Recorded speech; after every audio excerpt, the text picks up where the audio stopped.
will speak to us. Professor Ene, thank you so much for joining us on Insights. Thank you. It's a delight to be here. Good Thank you morning. so much. Well, at this point, I must say that Professor Ene is very much interested in questions concerning women's human capital development as advanced by education or hindered by familiar challenges such as early marriage and poverty hampering the development of women. So, Professor Ene, tell us, what is the drive? Yes, I'm interested because I see the connection between human capital development and national development. I can see that if you want to grow an economy, if you want to advance a country's stance on the world stage, a sure way to do it, or at least a way that has a lot of research evidence behind it, is to invest in human capital, which, as you've just defined, is the stock of knowledge and skills and competencies that is in individuals that helps them promote their own personal, economic, or social well-being. That's a definition from the Organization of Economic Cooperation and Development, OECD. That's my drive. All right, I would really need you to break this down for us. So, why is this process so important to all-round development? Well, it's important because human beings have a lot of, indwelling skills and knowledge, but it stays at the same level unless there's investment, whether that's through schooling or through other kinds of skills acquisitions types of programs. So yes, if we want to have them be productive members of society, if we want to curb crime, if we want to improve healthcare outcomes, if we want to improve just outcomes in general for human beings, then yes, it's important for us to invest in human capital. I'm well aware that human capital development has to do with way more than just education and or just avoiding issues like early marriage. I'm also well aware that human capital development is pertinent to both genders. We don't think that women are the only ones who deserve investment in their human capital. However, because of the evidence gap in investments between men and women, and the evidence gap in the outcomes that we've been able to measure just as researchers, it makes it an important and just an emergent issue to focus on now. We've actually mentioned poverty, early marriage, discrimination, and other factors. Now, let's break it down, or bring it down to Africa. What are the challenges of human capital development within the African region, aside what we have mentioned? Yes, that's a very good question. So typically when we say human capital, we immediately take our minds to education and investment in skills acquisition programs.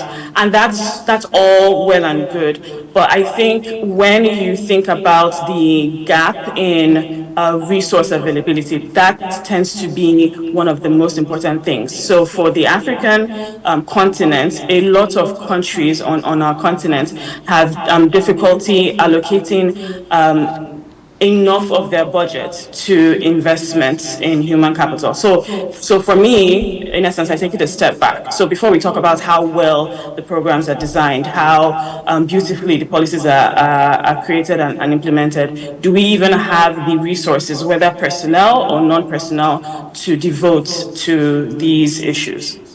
Okay, you mentioned something now. You said bridging the gap in resource allocation. How do we bridge these gaps? Well, it's a really broad question, and that is what government exists to do. So to figure out ways to allocate scarce resources in a way that best secures efficiency, secures effectiveness. And so I will not say that there is one way to go about it, but it really should be done with just awareness of the times, what matters most at the time. So for instance, we can think back to a time in our own country, in Nigeria, where it made sense to allocate a lot of resources into educating large portions of the population in STEM education, so science, technology, engineering, and math. It made a lot of sense to do that because of the ways that we wanted our economy to grow. So that's just an example of what I mean by having government decisions be made in a way that takes into account the times and what the goals are. So it's a broad answer, I know, but that's really the best that we can do in a short time. I think we just need to we need to do policy making in a way that is aware of what's going on and factors in all the important points. Yes. Okay. You know, when we talk about human capital development, it's actually a very important process in life. Whose responsibility? It's all of our responsibility. The individual has to have the intrinsic drive to invest in themselves. So whether that's through enrolling in school or into actually going through the learning process that teachers avail to them, families are also responsible because they make the decision of schools whether or not to enroll children in school, whether they will go for 6 years or 9 years or 12 years or go through a master's or a PhD program. Governments have a responsibility too because they have the ability to either make school free or paid, and then to create an enabling environment for the private sector to also tap into education.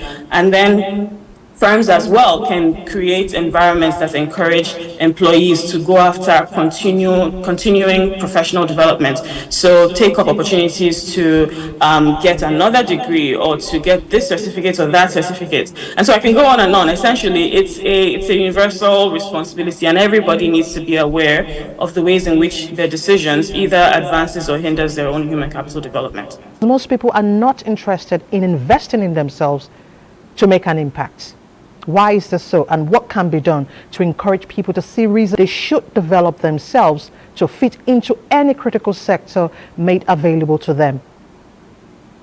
So I'll answer this question by talking about risks and rewards. I think that individuals will invest in going through processes that they have seen to have rewards for them. And so whether that's an internal reward of feeling a sense of fulfillment, or an external reward like higher remuneration, or having a job in the first place, or being able to actually make decisions and see them be implemented, all of this plays into an individual's motivation. And so I think a lot of the time what we see happening is that individuals don't see these rewards. They see that people who have certain positions in society or in government or in private sector firms don't necessarily have a history of investment in their professional portfolio, in their human capital. And so they shy away from putting in the same work because they don't see that it will yield the desired results. And so I think that it really comes down to being convinced that the risk of putting in time, because we're talking about using time that is scarce, that we can only put towards a few things at a time, and taking that time and putting it into investing in oneself. And so human beings have to be able to weigh these things out, risk versus reward, and actually be convinced in themselves that there is a reward to investing in human capital. Yes. Okay, so how do we advance this process as societies are still being confronted with several social and economic issues? I think I would like you to peg around gender inequality. This is still a challenge. Yes, I think there are a lot of already well-designed programs and policies that we see being implemented either at the federal level that have not been adopted at the state or the local level. Also, in some cases, there are programs or ideas, agreements that have been signed onto at the international level that haven't been brought down into the federal, state, and local level. And so I think these are some avenues through which we can advance gender equity and deal with these gaps that we see in outcomes. For instance, something that I'm very passionate about is the minimum marriageable age policy in our country, Nigeria, where you have at the federal level a stipulated age above or below which girls are not allowed to be married, not because there's any type of switch that happens when they turn 18. However, legally, there are many things that are available to them at the age of 18 that are not available to them beforehand. And so being very aggressive about taking such decisions will help bridge this gap between outcomes for boys and outcomes for girls. And then the same thing goes for any other type of policy and program. We are hardly inventing things that have not ever been thought about. There's probably a country or a region or somewhere else on the continent that has done a lot of the things that we want to do. And then even within our country, if we're making decisions at the local level, there are probably other local governments that have gone through the same process. So I think what we call policy learning is something that we need to increase our culture in. So just being willing to look around and see who is doing it right and, you know, taking steps to follow after them. You're showing them that there is something to be gained from becoming a better person, from increasing their personal well-being, that it doesn't only benefit them, it benefits their families, it benefits their organization, if this is in the context of a work environment, or it benefits their government or the nation. So yes, I think we need to see the link as opposed to the divide between the two. We're investing in human capital development precisely because we want to increase empowerment. Okay, for every woman out there who is striving, doing so much to advance in this area, would you like to give tips on how to improve on this so that she can make her life more meaningful and contribute positively to society and her immediate family? Absolutely. So there are many things that I could say, but I think one thing that we need to never forget is that education really does it avails you of a lot of options that you might not have otherwise. And so taking every opportunity, as long as it makes sense, obviously in your context, to be educated. So whether that is primary education, secondary education, tertiary education, and then to be very devoted to actually learning the material, because I mentioned briefly that there is a difference between being enrolled in a learning institution and actually absorbing the material that's presented to you.